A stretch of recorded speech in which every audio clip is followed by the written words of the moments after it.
This is a Soviet tank soldier who had been burned to a crisp, yet suddenly, his eyes opened. The comrades cleaning the battlefield were startled. They hadn't expected him to still be alive. They quickly rushed him to a nearby hospital for treatment. The doctors found that the soldier had sustained burns covering 90% of his body, accompanied by severe sepsis. They concluded that he wouldn't survive more than 2 hours. However, to everyone's surprise, not only did the soldier survive, but he made a full recovery in just 3 weeks. When the doctors removed the bandages from his body, they were astonished by the new flesh that had grown in such a short amount of time. After years of practice, they had never seen such severe burns heal so completely. When asked for his name, the tank soldier appeared confused and had no memory of who he was or what had happened. The hospital promptly reported his case to the higher authorities. The higher-ups, based on information found in the tank wreckage, learned that the soldier's name was Ivanovich and that he had been a decorated war hero. However, Ivan's current condition made it clear that he was no longer fit for combat. Still, with the front lines in desperate need of experienced tank soldiers, the authorities decided to send him back to the front. The train slowly came to a stop in the thick fog, and Ivan, along with his comrades, arrived at the front.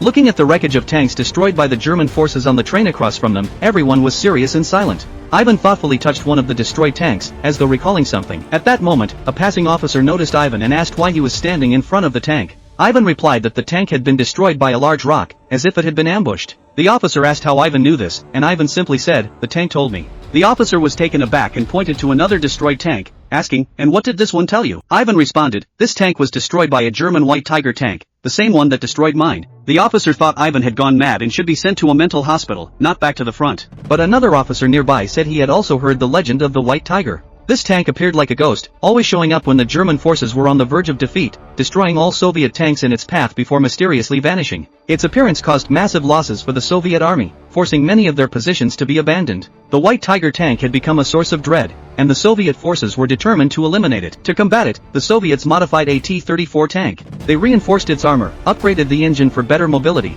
and installed a larger caliber gun to increase its firepower. After a rigorous selection process, the best driver in the army was chosen as the tank commander, with a gunner and loader assigned to complete the crew. 2 weeks later, the specially modified T-34 tank was ready. Ivan and his comrades prepared to test the tank's performance, but when the commanding officer saw the seemingly unimpressive trio, he doubted their abilities. He decided to test them by having them hit a barn 600 meters away with no more than 2 shots. The 3 men quickly sprang into action. As the tank moved swiftly, it aimed at the target. With a loud bang, the barn was instantly obliterated into fragments. The officer was thoroughly impressed. Soon after, reports came in from the front. The White Tiger tank had reappeared, destroying 5 Soviet tanks and 4 self-propelled guns before vanishing once more. Ivan was ordered to head to the battlefield immediately. Upon seeing the wreckage of the destroyed tanks, Ivan deduced that the White Tiger was hiding somewhere in the nearby forest. He quickly devised a plan: use a regular tank as bait to lure the White Tiger out, then launch a surprise attack from behind to destroy it.